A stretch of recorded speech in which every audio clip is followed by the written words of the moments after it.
अगर आप भी एक मिडिल क्लास फैमिली से आते हो तो आपने भी अपने पेरेंट्स से एक ना एक बार ये जरूर सुना होगा कि कैसे आपके एक दूर के अंकल लोन लेकर बर्बाद हो गए थे। और हमें हमेशा ये बताया जाता है कि लोन कितनी बुरी चीज है और इन लोन के चक्कर में तो पड़ना ही नहीं चाहिए। लेकिन अगर मैं आपसे कहूं कि लोन ही वो सीक्रेट वेपन है जिसका सही यूज करके एक मिडिल क्लास आदमी भी अमीर बन सकता है। और जो कोई भी अमीर लोग आपके आसपास रहते हैं, चाहे वो आपके फ्रेंड्स हो या आपके रिलेटिव्स, उन सभी लोगों ने टाइम टू टाइम पर लोन्स लेके अपनी वेल्थ क्रिएट की है। अब शायद आप मेरी बात पर विश्वास नहीं करोगे एंड अभी तक आपको लगता होगा कि लोन्स की जरूरत तो उन लोगों को पड़ती है जिनके खुद के पास पैसे नहीं रहते, तो कुछ भी स्टार्ट करने के लिए वो बैंक से लोन लेते हैं। बट ऐसा नहीं है, क्योंकि इंडियन बैंक्स तो वो जगह है जहां अगर आपके पास पैसे नहीं है और आप लोन मांगने बैंक जाओ तो आपको खाली हाथ वापस भेज देंगे। बट अगर आपके अकाउंट में पैसे हैं, बैंक को देने के लिए आपके पास लोन से ज्यादा अमाउंट की सिक्योरिटी है, यानी इन शॉर्ट अगर आप पैसे वाले हो तो आपके कितने ही लाखों करोड़ों के लोन्स यूं ही सैंक्शन हो जाएंगे। तो अगर आप 18 से 30 साल के एज ग्रुप में आते हो एंड फ्यूचर में एक वेल्दी पर्सन बनना चाहते हो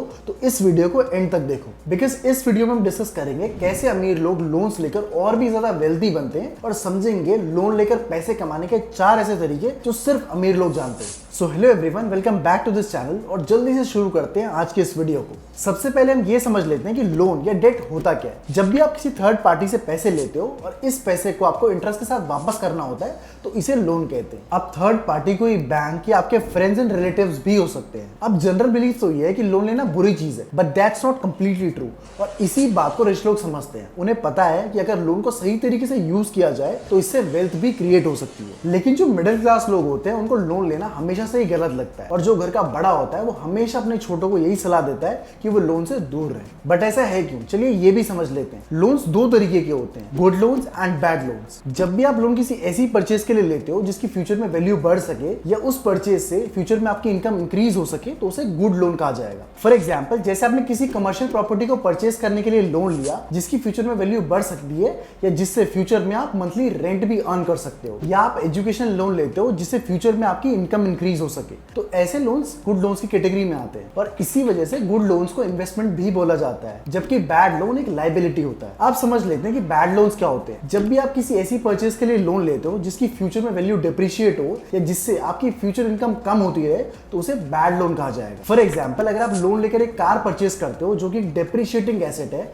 एंड जिसके फ्यूचर में प्राइसेस कम होने ही होने, तो ये बैड लोन कहलाएगा। अब यहीं पर मिडिल क्लास लोग गलती कर देते हैं जिसकी वजह से वो मिडिल क्लास ही रह जाते हैं। मिडिल क्लास लोग अक्सर बैड लोन्स लेते हैं जिसकी वजह से वो फाइनेंशियली अनस्टेबल होते हैं। जैसे आपने भी अपने आसपास देखा होगा, मिडिल क्लास लोग कभी भी किसी कमर्शियल प्रॉपर्टी के लिए लोन नहीं लेंगे, बट अपनी लाइफ में एक ना एक बार होम लोन जरूर लेते हैं। और इसी होम लोन का इंटरेस्ट उनकी इनकम को कम करता रहता है जिसकी वजह से वो फाइनेंशियली अनस्टेबल होते जाते हैं। इसके अलावा भी मिडिल क्लास लोग car loan, marriage loan and personal loan लेते हैं जिससे उनकी फ्यूचर इनकम कम होती रहती है और वो कोई बड़ा एसेट नहीं जोड़ पाते। बट दूसरी तरफ अगर आप रिच लोगों को देखोगे तो वो बिजनेस लोन्स लेना प्रेफर करते हैं जिससे वो कमर्शियल प्रॉपर्टीज खरीदते हैं या अपने बिजनेस को एक्सपैंड करते हैं। कमर्शियल प्रॉपर्टी के रेंट से वो अपने लोन की ईएमआई भरते हैं जिससे उन्हें अपनी जेब से लोन का इंटरेस्ट नहीं देना पड़ता और साथ ही साथ फ्यूचर में एक एसेट भी बन जाता है। इवन आपका भी कोई ना कोई ऐसा बनिया फ्रेंड जरूर होगा जो पैसे वाला होगा लेकिन उसका घर आपसे भी बुरा दिखता होगा, लेकिन एसेट के नाम पर मार्केट में इनकी 2-3 दुकानें तो जरूर होंगी। अब चाहे तो वो भी होम लोन लेके एक अच्छा सा घर बना सकते हैं, बट वो ऐसा नहीं करते।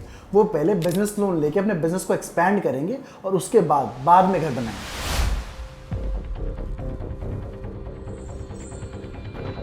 अब आ जाते हैं वीडियो के सेकंड हाफ में और समझते हैं 4 ऐसे तरीके जिससे अमीर लोग लोन लेकर और पैसे कमाते हैं। First, business debt. जो अमीर लोग होते हैं वो जनरली बिजनेस लोन लेते हैं जिसका पर्पस बिजनेस का रेवेन्यू बढ़ाना या बिजनेस एक्सपेंड करना हो सकता है। फॉर एग्जाम्पल, अगर किसी बिजनेसमैन की बिस्किट्स की फैक्ट्री है एंड उसके पास 2 बिस्किट्स बनाने की मशीन्स हैं जो कि 20,000 बिस्किट्स पर डे प्रोड्यूस करती है, पर ओनर के पास बिस्किट्स की डिमांड बढ़कर 40,000 पर डे आ जाती है, तो वो तुरंत बिजनेस लोन लेगा जिससे वो 2 और मशीनरी ला पाए and 40,000 biscuits per day produce कर पाए, जिससे उसका प्रॉफिट बढ़ जाएगा और बिजनेस की ग्रोथ भी होगी। Second, leverage in real estate. Real estate सबसे पॉपुलर तरीका है जिससे अमीर लोग अपनी वेल्थ को जल्दी मल्टीप्लाई कर पाते हैं। अब ये वर्क कैसे करता है ये मैं आपको आगे समझाता हूँ। मान लो आपको एक कमर्शियल शॉप खरीदनी है जिसकी प्राइस 50 लाख रुपए एंड आपके पास सिर्फ 5 लाख रुपए है जो कि टोटल एसेट वैल्यू का 10% है। तो आप बैंक के पास जाओगे, वहां पर कुछ कोलेटरल दोगे एंड बैंक से 45 लाख रुपए का लोन करवा लोगे। अब लोन की ईएमआई तो कमर्शियल शॉप के रेंट से ही निकल जाएगी, एंड अगर आप थोड़ा स्मार्ट हुए और आपको रियल एस्टेट मार्केट की नॉलेज है तो आप इसके बाद भी 4-5 हज़ार रुपए पर मंथ बचा लोगे। अब अज्यूम कर लेते हैं कि आपने 10 साल का लोन लिया होगा, तो जब आपका लोन कंप्लीट हो जाएगा उसके बाद आपको ये बेनिफिट्स हैं।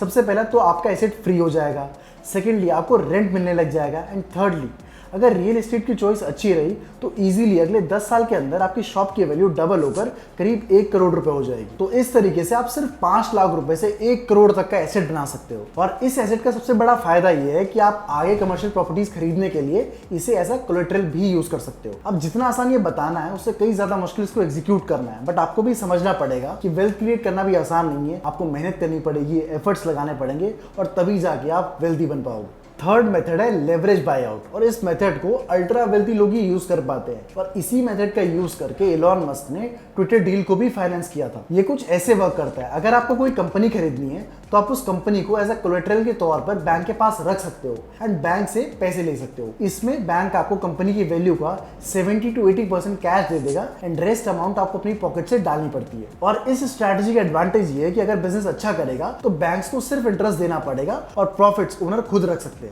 दूसरी तरफ मान लो अगर बिजनेस नहीं चलता या कंपनी बंद हो जाती है तो ओनर को सिर्फ 20% का लॉस होगा और बाकी का 80% लॉस बैंक को फेस करना पड़ेगा। And the last method is rich people take loans to free up their money. अब ये सबसे इंटरेस्टिंग मेथड है जिसके लिए लोग बैंक से लोन लेते हैं। इसको मैं आपको एक एग्जांपल से समझाता हूँ। फॉर एग्जांपल, अगर किसी अमीर आदमी को एक महंगी कार खरीदनी है जिसका प्राइस 30 लाख रुपए है और उसके पास कार खरीदने के लिए पैसे पड़े और दूसरी तरफ उसको सही इंटरेस्ट पर लोन मिल रहा है, तो वो कार लोन ले लेगा एंड अपने पैसों को स्टॉक्स या किसी और एसेट क्लास में इन्वेस्ट कर देगा। अब अज्यूम कर लेते हैं कि लोन का इंटरेस्ट 5% है एंड टेन्योर 5 साल का है। अब अपने 30 लाख रुपए ये आदमी स्टॉक मार्केट में लगाकर हर साल 12% इंटरेस्ट कमा रहा है, तो इजीली 5 साल के एंड पे उसको इंटरेस्ट 7.5 लाख रुपए देना पड़ेगा, जबकि वो अपनी कैपिटल पे 18 लाख रुपए कमा लेगा। इन सब मेथड्स के अलावा अमीर लोग टैक्स बचाने के लिए भी लोन्स लेते हैं। अब इस पूरे टॉपिक का कंक्लूजन ये है कि लोन या डेट कोई बुरी चीज नहीं है। इट्स जस्ट दैट कि आप इसको यूज कैसे करते हो। अगर आप इसको वाइजली यूज करोगे तो आप बहुत पैसे बना सकते हो और जल्दी फाइनेंशियली फ्री हो सकते हो। बट दूसरी तरफ अगर आप इसको गलत तरीके से यूज करोगे तो डेट आपको फाइनेंशियली वीक कर देगा और आपको लाइफ में बहुत सारी फाइनेंशियल प्रॉब्लम्स फेस करनी पड़ेगी। आई होप आपने इस वीडियो से कुछ ना कुछ जरूर सीखा होगा। अगर आपको इन्फॉर्मेशन वैल्यूएबल लगी तो please hit the like button and do subscribe to the channel for more such insightful videos. Thank you.